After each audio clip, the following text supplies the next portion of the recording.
Hare Krishna.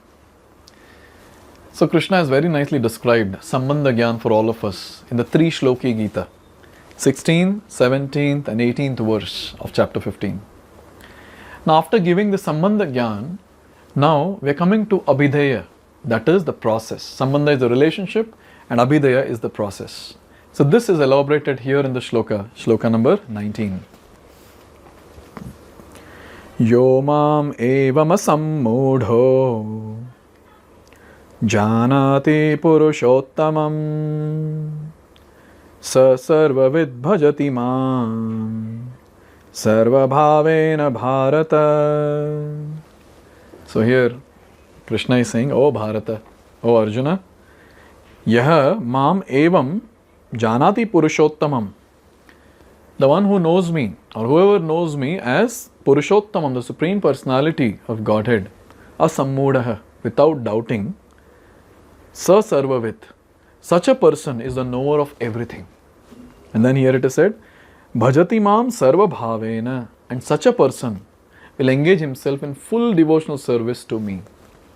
So very nicely it is given, that one who understands the Sambandha Gyan, the relationship between the living entity and the Lord, such a person will engage in service of the Lord. A similar shloka, we had gone through in Chatushloki Bhagavad Gita, 10th chapter, shloka number 8. Aham sarvasya prabhavo matta sarva pravartate iti matva bhajante mam bodha bhava samanvitaha. So very nicely it is said that anyone who knows, the intelligent one who knows that Lord is the source of all causes, or cause of all causes, source of everything that exists, such an intelligent person, what he will do? He will start worshipping the Lord. He'll start engaging himself in service of the Lord. So one thing has to be very clear, it should be crystal clear in our consciousness, that we are the living entities, the servants of the Lord, the parts and parcels of the Lord, and Lord is that Supreme Master. He is the cause of everything. He is the source of all the creation. He is the maintainer. He is the destroyer. This has to be very clear. So if we are His servants, we cannot become masters. We are always Bindu and He is always Sindhu. A Bindu cannot become Sindhu. A drop cannot become ocean. So this point has to be very clear, to all of us. Without that, it's very difficult for us to come to the position or to that status where we can start worshipping the Lord.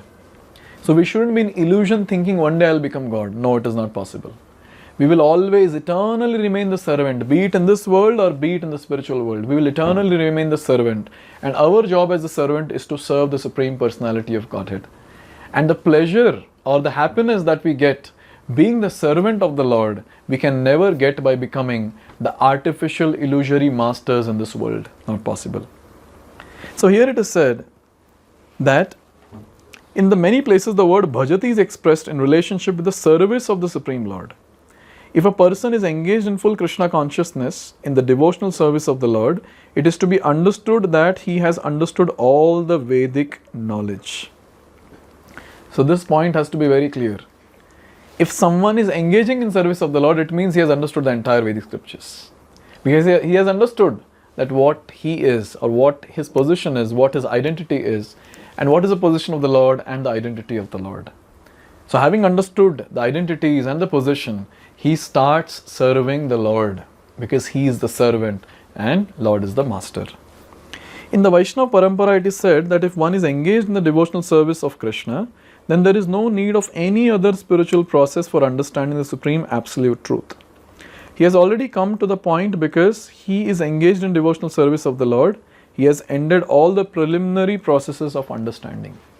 So when we are doing bhakti, we need not do anything else. So if you just continue doing bhakti yoga, there is no need of karma yoga, jnana yoga or ashtanga yoga. It has to be very clear to us because Lord is involved personally in bhakti yoga. He personally helps the living entity. In shloka number 11 of chapter 10, he says, Tesham evanu kampartam aham agyana jamtamaha nashayami atma bhavasto jnana bhashvata.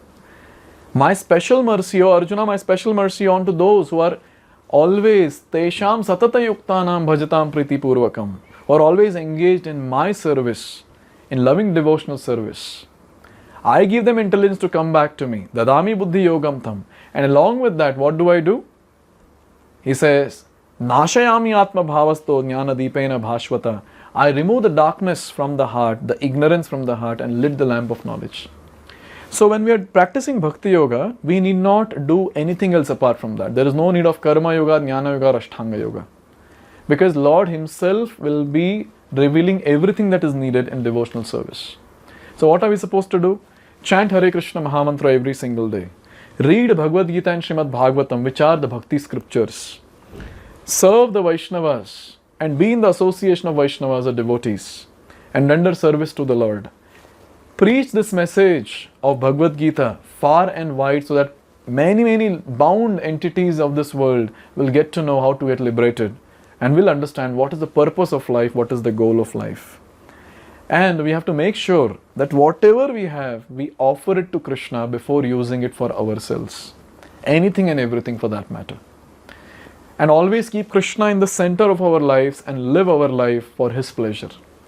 Doesn't matter in which ashram we are in, be it a brahmacharya monk or a person who is married in the grihastha ashram, or a person who is a vanaprasthi or a sannyasi. Everyone has to keep Krishna in the center of their life and live their life for His pleasure, being His servants. So in this way it is very clear. Abhideya, the process is what? The process is devotional service. Bhakti.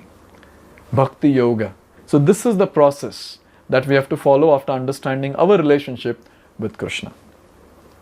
So let's see the last shloka of this chapter, which talks about prayojan. So we have seen sambandha, we have seen abhidaya, now we'll see prayojan, that is the goal of life, in the last shloka of this chapter in the next video. Hare Krishna.